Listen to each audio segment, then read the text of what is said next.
we're going to take a break from the retro games for a minute to review a more modern game. The independent game genre has been gaining a lot of appeal in the past 5 to 10 years. Just look at the success of titles such as Super Meat Boy. This game was made from the makers of Super Meat Boy, but in my opinion surpasses Meat Boy. It's one of the best independent games I've ever played, and it's probably my favorite game. We're going to be talking about The Binding of Isaac. The Binding of Isaac is a top-down 2D action-adventure game. You can control either Isaac or one of 6 other unlockable players as he explores the dungeons underneath his home. Ironically, these huge sprawling dungeons are underneath Isaac's peaceful little house. Now, checking out the gameplay of the game, you can see that the game is almost inspired to a degree from the NES Legend of Zelda, and it's also got some kind of gauntlet feels to it too with the actual battle controls, even though the look of the game resembles Zelda a lot. The way it works, you have to fight monsters in each room, and you have to defeat them all to unlock and open the doors to move on to the next room before he can continue on. Along the way, you can collect money to buy equipment from shopkeepers. You can get keys to unlock rooms, which include the stores and the item rooms, and along with the power-ups and whatnot. Now, you can also get a power-up every time you defeat a boss. Now, the boss also has to be beat before you continue to the next level. The story to this game is really dark, but it has a dark humor to it that I love. The way it works, it's kinda like the biblical story of Isaac. Isaac and his mom live in a small house, both happily keeping to themselves, with Isaac drawing pictures and playing with his toys, and his mother watching quote-unquote Christian broadcasting. Isaac's mom hears a voice from above stating that her son is corrupted with sin and needs to be saved. The voice tells her to take away all the evil from Isaac in the attempt to save him. So, his mom takes away his toys, his pictures, his video games, his clothing. Then the voice speaks again, saying that he has to be cut off from all the evil in the world. So his mom once again obliges and locks Isaac in his room. So, again, the voice talks to Isaac's mom and states, "Hey, you've done well, but I still question your devotion, so you have to sacrifice your son." So, being the loving mother that she is, she goes into the kitchen, grabs a butcher's knife, and walks to Isaac's room in an attempt to slay him. Isaac watches through a crack in his door. He panics, but he finds a trapdoor hidden under his rug and jumps in right before his mother busts the door open on him. Isaac then puts the paper he was drawing on his wall, and that becomes the title screen, and then we have our game that starts up, where Isaac is in the basements of his house, fighting what could be monsters, could be siblings. It's really interesting. Now, another interesting point, during the game's loading scenes, Isaac will be shown in the fetal position, and then his thoughts will come up in this little bubble, showing the rejection from his mom, his quote-unquote friends humiliating him. It's really cool. Now, one thing that makes this game huge is its expansion pack called the Wrath of the Lamb. The Wrath of the Lamb increases the game size by 70%. It gives more bosses, gives over 100 new items, which actually makes the game's item count close to 200. It unlocks a new final ending. It's really awesome. The primary way to play this game is right now only on PC. It was supposed to come out on the 3DS, but Nintendo actually rejected the release. As far as I can tell, the 3DS game was done. It was just waiting on approval from Nintendo, and they rejected it. That really sucks, because I would love a handheld version of this game, but to be honest, I haven't heard much about it, but a Vita version for the PS Vita would be awesome, just because the dual thumbsticks would be a great way to control this game. The game's gotten great reviews from tons of people. Average is about between 80 to 90%. So, honestly, you can't go wrong. And even better is the price of the game. The game is $5, and I believe the expansion pack is another $3.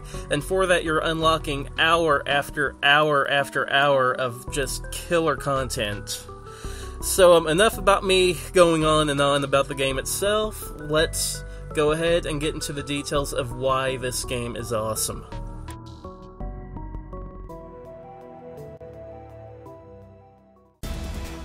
As I had mentioned earlier, Isaac revolves around a basic version of the dungeons in Zelda, with a mix of a little bit of Gauntlet thrown in. One of the key parts of this game is that the dungeons are always completely random, so you never know what you're walking into, and it's never the same game twice. Your power-up abilities revolve around picking up items, but things can get tricky because there are items that can hinder your progress as well. Let's go ahead and start out with the pills, for instance. Whenever you pick up a pill, unless you have a certain power-up that allows you to identify pills, you don't know what you're getting into. I guess it'd be just like taking a pill in the real world that you don't know about. It could help you, it could hinder you. There's pills that increase your luck, that increase your speed, increase your health, increase your range. However, there's also pills that can decrease all of these either, and it's always a roll of the dice as far as what one pill will do. You also have tarot cards that you can pick up. Now, the tarot cards, once you've played the game a little bit, you can figure out what they do. It could be something as generating a couple of hearts for you, or it may teleport you to a random room of the dungeon, or maybe a specific room of the dungeon, such as the shop or the secret rooms. Bringing up secret rooms, yes, there are actually some rooms in here that are not marked on the map. You'll actually have to guess where they are, bomb the wall, and unlike Zelda, there's no crack in the wall to show you possibly where it could be.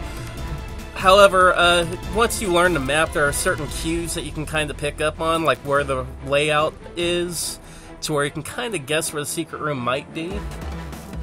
And the secret room usually rewards you with some money or an item, although on rare occasions it can actually be just a few enemies in there.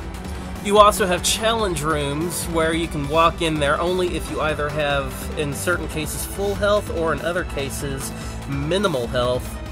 Go through the challenge and you can get a bonus item.